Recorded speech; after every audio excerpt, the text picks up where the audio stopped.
So Brittany, I know you were talking about positioning and how like it can be a big blind spot for business owners and especially property managers. And so as some kind of test, can you tell me like what is the most common answer you hear when you ask this question to a property management company owner? Ready? I'm ready. Ready? Okay. I'm scared. So okay, so what makes you different from your competition? I am an investor myself. Yeah, that's a good one. Another one that I often hear is we care for your property like our own. Mm-hmm. And I feel like those two go hand in hand, which to say that is great. That's important information to have, and that Mm-hmm. does make property owners feel better. But yeah, we care for our property like it's our own, or trust us because we also own investment property, which, like I said, that's good information. But the majority of people we work with do that and try to use that as a competitive advantage instead of like a value prop, maybe. I don't know if you agree, but like I think maybe that is kind of like a selling point, but maybe not your competitive advantage. Yeah. I think like it is important to communicate that, especially if you Right. do treat the properties like your own and you do embody that. But I think the key here is like what most property managers may think is the differentiator is actually not as unique as they think. And I Mhm. think that's a blind spot because um, when we're talking about things that differentiate you, you want it to stick out from the crowd. And Mhm. if everyone else is saying that, then it it just doesn't separate you. Like you're all just the same, right? Right. So Yeah, it goes so it's like if you're trying to differentiate yourself, if we're talking about like positioning your company to look better than the rest, it doesn't necessarily mean that you have to do more or charge less, or it doesn't always have to be that thing. It's like, what does it feel like to work with you? What do you want your owners to feel like? And then look at your competition and see, are are they kind of saying the same thing? Are they yeah, doing something different? yeah, another one is peace of mind, right? Like we give you Mhm. peace of mind. It's like, yes, that's very important in property management. However, if everyone else is saying that, then you need to add more to that, right? So it's almost like it's table stakes now to say Mhm. like we give you peace of mind, we treat your property like our own. Um, if It's become everyone the standard. it's become the standard. An example that comes to mind is, buying used cars. So it's not everyone's favorite thing to do because, as soon as you walk into the lot, there's going to be a salesman who's going to be a bit too aggressive with you, They're gonna butting try to you keep you up there for 12 for hours. 12 hours. They're going to try to upsell you. Yeah. And so it's not really the best experience. And, if you think, hey, I am a used car business and maybe I can offer 0 APR for a used car. If they were on a payment plan, for example, or maybe I can offer this like little coupon. But if everyone else in your area is offering a similar coupon, it doesn't really set you apart, like, does Mhm. it? Like um if you're thinking like, oh, if I offer like a payment plan with, you know, 0 APR, I should expect double the sales. Like, that in itself may not help, especially if a consumer can get that elsewhere. But things like that may not even be monetary that um kind of tie into um the pain points of buying a used car, like if you are able to address that, like then maybe you can differentiate yourself. For example, Mhm. I think there's this company called CarMax where they're not saying like, hey, you get the best rates from us. They're even going beyond that. They're like, hey, you need a used car, we know that the process isn't the best. We get it. You know what? Do everything online. Find a car you love online. You can even do curbside pickup. Like you don't even have to deal with a salesman because we know you don't like that. And so that kind of like makes me perk up, and I'm like, I have never heard that from another used car sales area before, or a used car company. And so like I think little things like that do make a big difference. So for property management, right? Like thinking out of the box of what you can offer that really sticks out in your market is key, right? Because I think the blind spot is, oh, I'll just come up with something that sounds valuable and then put it out there and it'll work. But I Yeah. think there has to be a lot more work in observing your competition, and Mhm. getting to know kind of like who your ideal client is, to then create something that's valuable to them, that's also not um not kind of like table stakes in your market. Yeah. Well, but it's tough too, because I feel like at this point, everybody, it almost seems like everything is becoming table stakes. That how do you find that? Like, you can't just make up a new thing every day, right? So it Mhm. takes a lot more thinking and brainstorming, right? Because it's like, in the time of guarantees, where so many Mhm. property managers are like, oh, this is my competitive advantage now. I'm offering these guarantees. I'm able to offer these guarantees, and that sets me apart. I mean, we just did a podcast on that. Um, and those are working well for some people if they're leveraging the right way. But as people kind of like hop on the bandwagon, Mhm. is that going to be enough? Like, you're constantly having to reinvent the wheel, but at what point do you just like run out of things to make yourself different? I think that's But an interesting point, because whenever you're marketing a business, it's very tempting to go for the shiny thing. Like, oh, Mhm, everyone's offering guarantees, I should be offering guarantees. When I was doing some research for our guarantees podcast, I did read some white papers around like guarantees in various industries, right? And that they were kind of touching on the fact that like in certain industries, guarantees have become table stakes, that like it doesn't right. really make a Like the as difference. seen on TV type Yeah, like thing. like if you don't have guarantees, then you look worse than your competition, so you kind of have to have guarantees. But Right. then in industries where no one else, or not a lot of competitors, not a lot of companies are offering guarantees, then you can use that to kind of boost your visibility. But what's interesting in those case studies is they all mention reputation. They're saying that if you have poor reputation, having guarantees has a bigger effect on your business than if you had stellar reputation and then you happen to offer guarantees. Mhm. Um, and then if everyone else is offering guarantees and you're not, but you have stellar reputation, it doesn't really harm you as much as if you had poor reputation. So it's interesting because Yeah. guarantees look like this shiny thing that, oh, I should do that, it's definitely gonna drive my business forward. But it's like, it's not the only lever. I think that's the point. Mhm. And then like you said too, like looking inward. So if you guarantee, if you're just going after like the next shiny thing, that may be harmful for your business, because then you have to keep like pivoting your team. And also, like, if you guarantee something just because everyone else is guaranteeing it, how are you sure it's working for your business? It's not Mhm. over extending your team, it's not overly risky for your own business model, right?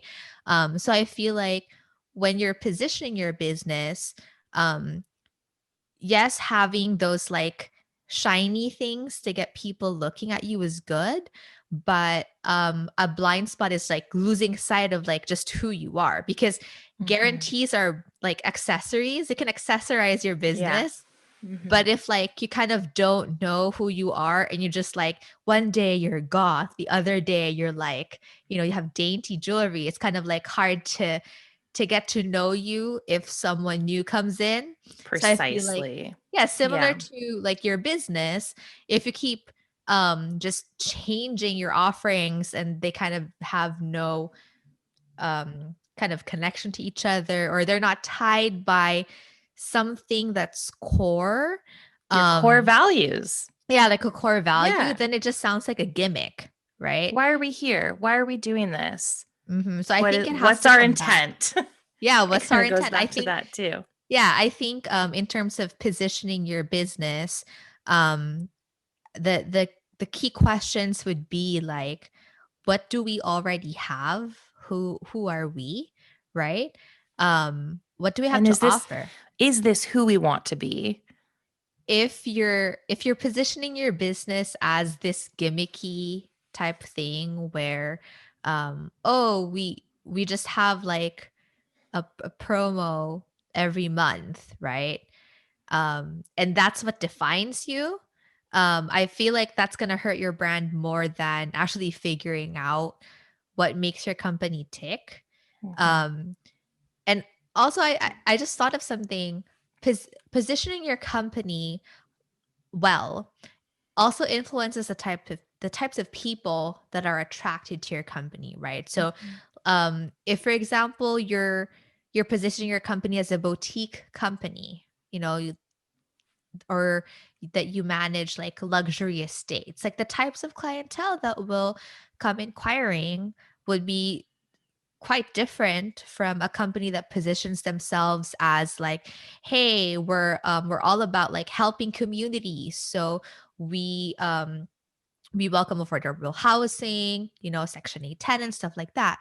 And every business is different, but being clear on like what your strengths are and like what your bread and butter is, I think is critical. And tying that into how your message is put out there is important. Yeah.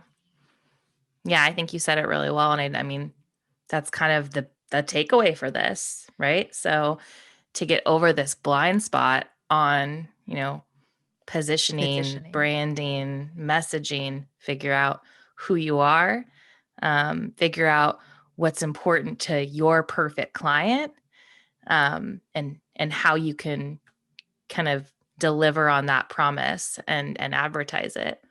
And I think the last thing I would say is like, um, this is hard. You don't have Mhm. to do it yourself. Maria, Marie, you and I have been doing this for a long time, and we always go to each other for help on these things because it's Mhm. always nice. And we do this is what we do for work. We are marketers. We're a Mhm. marketing company, but people perceive things differently and different. There's always going to be a better way to say it. Uh-huh. But if you collaborate with your team or maybe hire an expert, it can make things a lot easier on you as long as you're willing to do the work to get to, that place you want to be. The Property Management Show is brought to you by PM Grow Summit 2022. Listen, to say this past year has been rough would be a vast understatement. So treat yourself to a few days of innovation, inspiration, and relaxation at PM Grow Summit 2022. This year's conference takes place in person from February 28th through March 2nd in sunny San Diego, California. Spend your days getting inspired by top-notch speakers and your evenings sinking your toes into the sand. But don't wait. Early bird tickets are running out. Get yours at pmgrowsummit.com. That's pmgrowsummit.com. PM Grow Summit, where the industry moves forward. The Property Management Show is also brought to you by Fourandhalf Marketing Agency for Property Managers. Want to get paid for referring Fourandhalf to a friend? Simply fill out our referral form with your friend's information and start getting paid once they sign with us. Learn more at fourandhalf.com/referral-program. That's fourandhalf.com/referral-program. And now back to the show. So last conversation we had, you were talking about how positioning is a blind spot in property Mhm. management marketing. And then, after that conversation, we were kind of like putting our heads together and we realized, hey, there's actually another blind spot that maybe we can talk about, and that's um, data, right? So I know that data is kind of like a polarizing word. Some people love it, can't get enough of it. Other people don't want to be anywhere near it because they don't, know how to deal with it. But I feel like for a business, it's important. And I think a blind spot is that a lot of property management businesses are sitting on a wealth of data that is not too hard to understand, Mhm. but they're just not aware that they can utilize this data. And one kind of low hanging fruit is like reputation, right? Like your reviews, both positive and negative and neutral, it's data, right? Like we're Yeah. not, data doesn't Data have that to you could be actually use for positioning too. exactly like data doesn't have to be like numbers and charts. Data is Yeah. any input of information, It's not really. just Google Analytics, right? It's information. Data is Yeah. information. It's not just looking at spreadsheets and looking at charts and looking at, different line graphs, whatever. It's looking at the information, the input you're getting, as you said, um, specifically about your business. Yeah. And so you were the one who actually brought up the idea that, like, hey, property managers are sitting on this wealth of information in the form of reviews for their businesses. Um, Mine just kind of like hashing that out more, like, how can property managers utilize reviews as a data source, and like what decisions can be impacted to help their business. Yeah. So I feel like there are a couple of different levels. Like one, you have to be asking for reviews or else you aren't going to have the data. I'm not suggesting you send a blast email to everybody you know saying, "Hey, review us on Google."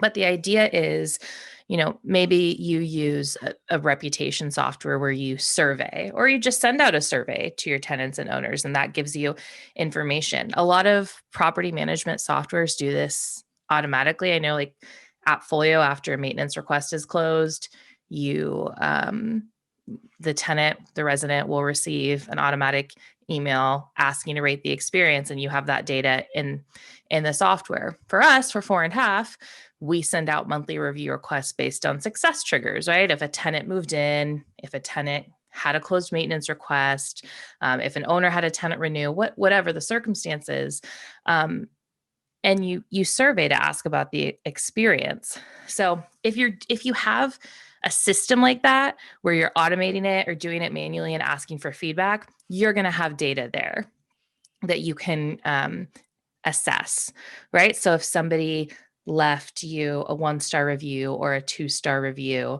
you can look at that feedback and say, is this a problem with our process?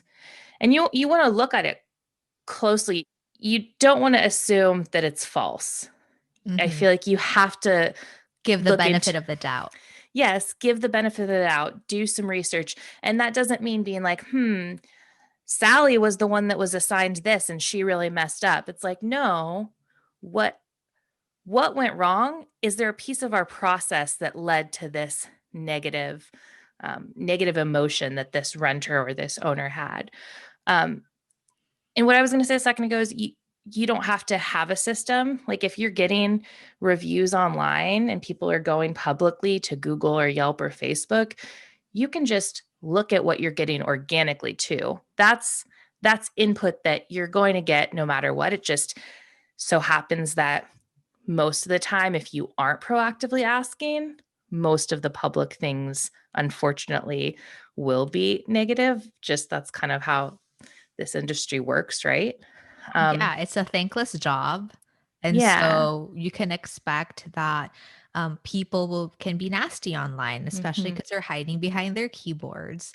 And I really liked how you said that, what you said about how you have to give the benefit of the doubt. So don't just assume Mhm. that it's false. I mean, yes, we are aware that there are instances when tenants fabricate things or just exaggerate, Or nasty, that or people they're are just nasty. nasty. Yeah. But I feel like as a business owner, being able to kind of stomach reading those nasty reviews, um, can actually, like, reading between the lines and reading through the emotion, like perhaps you can tease out like actual actionable things. Like, is there something broken with my process? Do I have a problematic vendor? Most of negative reviews come in because of maintenance related stuff or the leasing process, like expectations weren't met. And Right, getting declined an application. yeah, and so it's so sometimes it's process, sometimes it's perception. Like maybe your process isn't broken, but if you read through your reviews, everyone keeps saying that, oh, I thought this and it didn't happen, or I was under the impression that this was included and it wasn't. Then that tells you like, oh, maybe we should revisit the way we're communicating Mhm. Or these add to it. And or add yeah. to it. Yeah, make it Well, I guess clear. when you revisit, you can add or enhance whatever. Yeah. And so But I feel like that those are like things that can come out of analyzing the data from the reviews that you get. yeah, and I would add one thing. It's like, yes, if there are multiple people with the same experience, definitely look at that. But I even encourage, like, look at the one review that was left, even if it was left by Nasty Nancy. I was like, Nancy, even if it was left by somebody that, really hits a nerve with your entire company.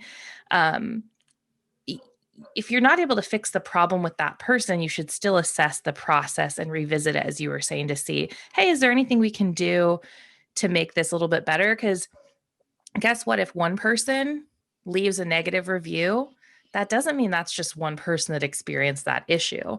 There could be people that just don't feel as comfortable with confrontation, that are kind of like, oh, I'm not going to worry about it, Yeah, but they I might just still moved have, on. Yeah, I just moved on. But if right. anyone asks me, I'm telling them not to hire you. Yeah.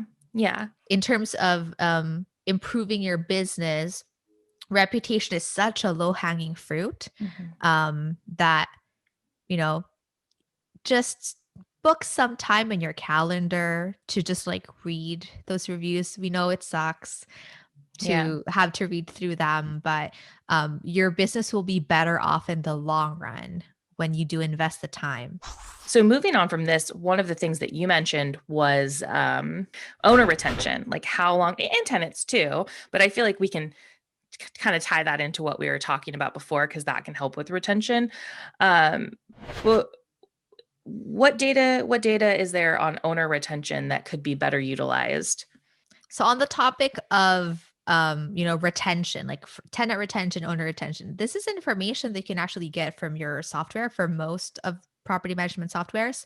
And it's not uber complicated data to analyze, right? Like you Mhm. just try to figure out how long basically each owner on average stays with you, or how long on average tenants stay with you. So like obviously for tenants, tenancy the length of tenancy depends on your area, right? Like if you're in a student town or college town, like that'll be vastly different from an area that's like the suburbs with like Young adults. young Or- adults versus digital nomads who Mhm. travel a lot versus an area that like tends to have people who are like nesting, so they tend to stay longer, stuff like that. um but kind of like understanding from the tenant standpoint, like the normal length of tenancy in your area for the types of homes you manage, and kind of comparing that to your actual numbers would give you a lot of insight to like, hey, are we good on this, or should we revisit how Mhm. we're communicating with tenants, or can we do something to increase it if it's Is not there a quite. common thread? Yeah, is there a common reason why they're leaving? Like when Mhm. someone terminates a tenancy or doesn't renew, like do you even ask them kind of like why they're leaving, or do you just go, okay, bye? And Mhm. then for owners too, right? Like yes, you might be able to get the average amount of time an owner stays with you from your software, and that's important to check, because if people just stay with you, if each owner just stays with you for like a year, that might actually be a symptom of a problem, because most people stay with the property manager they trust like longer than that. And typically, right, like you're more profitable the longer an owner stays with you because you spend all this time and money to acquire them. And then if you only have them for a year versus 2 versus 3 years, like it's just simple math that you obviously want to keep them longer. But like, yeah, like figure out like why are they leaving? And then if you don't have that data, that so like the quantitative data is like the number, which is how many people are leaving, how long do owners stay, but then being able to go back and see why they're leaving, so that's the qualitative side, would also be informative when you dig in. And so I feel like, yeah, so property managers are potentially sitting on um this data that they should be looking at and tracking, right? Yeah. And then also it'd be good to look at the trend. So if, let's say, 5-10 years ago, on average an owner stays with you for 4 years, 5 years, and then you notice that, hey, it, recently it's dropped to 2 years, right? So Mhm. like that should tell you something, like what did I change around the time that this drop happened, right? Like, is it you? Did the market change? Did you Right. have a new competitor in town that's like stealing your clients away? So these are things that I feel like would give a lot of property managers like peace of mind, but also a competitive advantage if they have they feel the pulse of their business this way. And you can do that by just checking simple pieces of data that they already Mhm. have. And I feel like the last piece of data that we kind of like talked about, Mhm. but was just like lead volume, like quantity versus quality. So a lot of people care about or pay more attention to these kind of like vanity metrics, as you called them, where how many leads am I getting? I want more leads. I want this or that, which is great. More leads most of the time is always good. But it's important to look at close rate, but not just close rate too, right? So it's like, okay, if you're getting a bunch of leads, but you're not closing them,